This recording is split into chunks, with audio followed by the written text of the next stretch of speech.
আসসালামু আলাইকুম প্রিয় শিক্ষার্থীরা, আজকে আমাদের আলোচনার বিষয় হচ্ছে দর্পণ চিত্র। দর্পণ চিত্রের ক্ষেত্রে আমরা শুধু একটা ম্যাজিক ওয়ার্ড মনে রাখলেই দর্পণ চিত্রের সকল অঙ্ক ইনশাল্লাহ সলভ করতে পারবো। আর সেটা হচ্ছে কোনো একটা দর্পণ বা আয়নায় কোনো একটা বস্তু রাখলে বস্তুর ডান দিককে বাম দিকে বলে মনে হয় এবং বস্তুর বাম দিককে ডান দিকে বলে মনে হয়। চলুন আমরা দেখি এটা আমরা কি বললাম। আমাদের সাধারণত পরীক্ষায় প্রশ্ন আসে কিভাবে, পরীক্ষায় প্রশ্ন আসে হচ্ছে কিছু শব্দ দেওয়া হয়, এই শব্দের দর্পণ চিত্র জানতে চাওয়া হয়, অথবা একটা শব্দের দর্পণ চিত্র দেওয়া থাকে, তার হচ্ছে বাস্তব চিত্রটা জানতে চাওয়া হয়। আমরা যদি দেখি বাস্তবে আমরা যা বললাম যে কোন একটা বস্তুর ডান দিক দর্পণে বাম দিকে দেখা যায়, আবার বাম দিক কোন বস্তুর ডান দিকে দেখা যায়। এখানে বি একটা শব্দ, এই বি শব্দটার দেখেন ডান দিকের অংশটুকু আয়নার ক্ষেত্রে বাম দিকে দেখা যাচ্ছে, আবার সি এর ক্ষেত্রেও সেম, ডান দিকের অংশটি বাম দিকে, ডি এর ক্ষেত্রেও ডান দিকের অংশটি বাম দিকে। এভাবে এ থেকে জেড পর্যন্ত আমরা যদি শুধু এতটুকু কথা মনে রাখতে পারি, শব্দের ডান দিকটা বাম দিকে। আমরা এখন যদি বলি আর এর দর্পণ প্রতিবিম্ব কি হবে, আর এর ডান দিকের যে অংশটুকু সেটা বাম দিকে রূপান্তরিত হবে, বাম দিকে, তাহলে এটা কি হবে, দর্পণ চিত্র।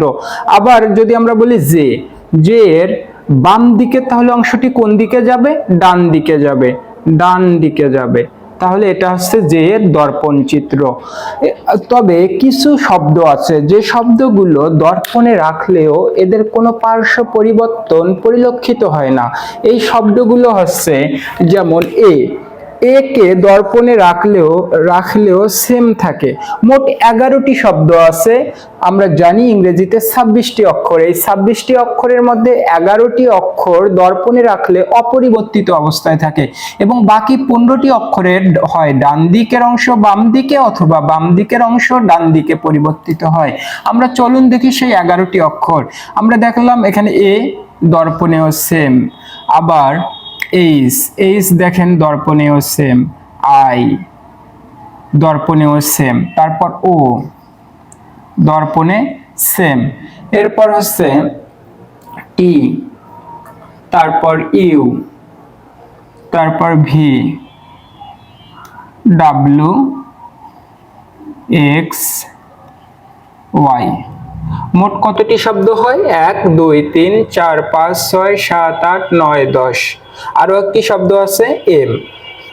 এই মোট 11টি শব্দ দর্পণে রাখলে অপরিবর্তিত অবস্থায় থাকে, আর বাকি শব্দগুলো দর্পণে রাখলে তাদের ডান দিকের অংশটুকু বাম দিকে পরিবর্তিত হয় অথবা বাম দিকের অংশটুকু ডান দিকে পরিবর্তিত হয়। চলেন আমরা কিছু কোশ্চেন সলভ করি। এখানে একটা কোশ্চেন বলছে একটি ডিজিটাল ঘড়ির আয়না চিত্র দেওয়া আছে, ঘড়িতে কয়টা বাজে। আয়না চিত্র দেওয়া আছে, আমাদের বাস্তবে লিখতে হবে। এটা এসেছিল 40তম বিসিএস এর কোশ্চেন, 40তম বিসিএস। আমরা যদি দেখি, আমরা তাহলে কি বললাম যে কোনো একটা বস্তু আয়নায় রাখলে তার ডান দিকের অংশটি বাম দিকে পরিবর্তিত হয় অথবা বাম দিকের অংশটুকু ডান দিকে পরিবর্তিত হয়।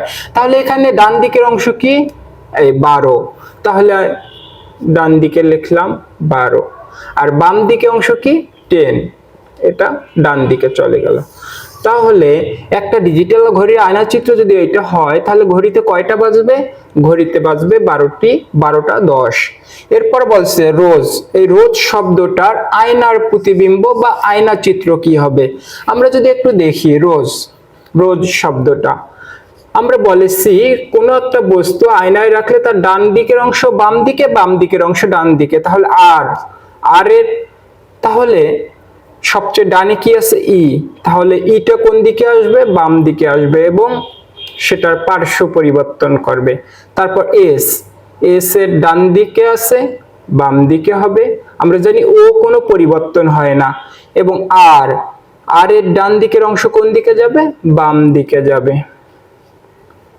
তাহলে এটাই হচ্ছে রোজের আয়নার প্রতিবিম্ব বা দর্পণ চিত্র। এটাও বিসিএস কোশ্চেন। এরপর আরেকটা বলছে রিলেশনের আয়নার প্রতিবিম্ব কোনটি। এই রিলেশন শব্দটার আয়নার প্রতিবিম্ব জানতে চাওয়া হয়েছে 3 নম্বরে। আমরা 3 নম্বরটা যদি একটু সলভ করি, রিলেশন। আমরা একটু ফাঁকা দিয়ে লিখবো, তাহলে আমাদের সলভ করতে সুবিধা হবে। তাহলে সবার ডান দিকে কি আছে? এন। এন কে তাহলে কি করা লাগবে? এন কে প্রথমে পার্শ্ব পরিবর্তন করা লাগবে। পার্শ্ব পরিবর্তন করলাম। তারপর ও জানি আমরা অপরিবর্তিত অবস্থায় থেকে, এন এর পার্শ্ব পরিবর্তন হচ্ছে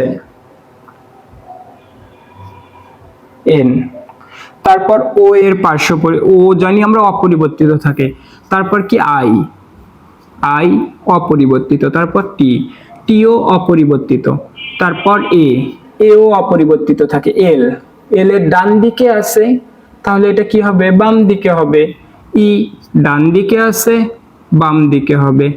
আর ডান দিকে আছে, বাম দিকে হবে। তাহলে রিলেশনের দর্পণ প্রতিবিম্ব হচ্ছে এইটা। এটাও বিসিএস কোশ্চেন। এরপর আমরা যদি 4 নম্বরে যাই, 4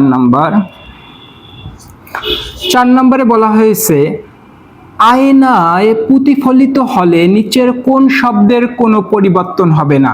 4টা অপশন আছে, 4টার মধ্যে বলছে কোন শব্দের পরিবর্তন হবে না। আমরা যদি একটু দেখি, 1 নম্বরে বলছে ও পি টি। আমরা জানি ও অপরিবর্তিত অবস্থায় থাকে, কিন্তু পি কি হয়? পরিবর্তন হয়। ডান দিকে আছে, বাম দিকে যাবে।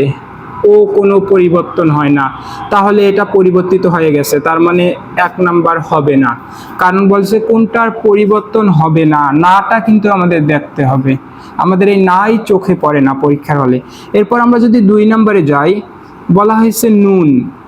নুন, তাহলে এনটা সবার বাম দিকে আসবে। বাম দিকে, এনটা সবার বাম দিকে।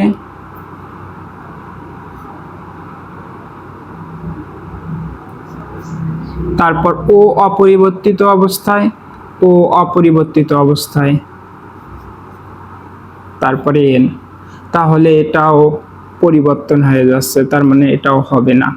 এরপর যদি যাই আমরা, এখানে ও পি টি এর ক্ষেত্রে টি সবার বামে আছে, তার মানে টি সবার ডানে আসবে। তারপর পি মাঝে কিন্তু পার্শ্ব পরিবর্তন হয়ে যাবে। আর ও অপরিবর্তিত, তার মানে 1 নাম্বারও হবে না, 2 নাম্বারও হবে না। এরপর যদি 3 নাম্বারে যাই, 3 নাম্বারে কি আছে? সস। তাহলে সবার ডান দিকেরটা বাম দিকে, কিন্তু পার্শ্ব পরিবর্তন হবে। ডান দিকে হেলে আছে, বাম দিকে যাবে। কেমন হবে? এরকম হবে।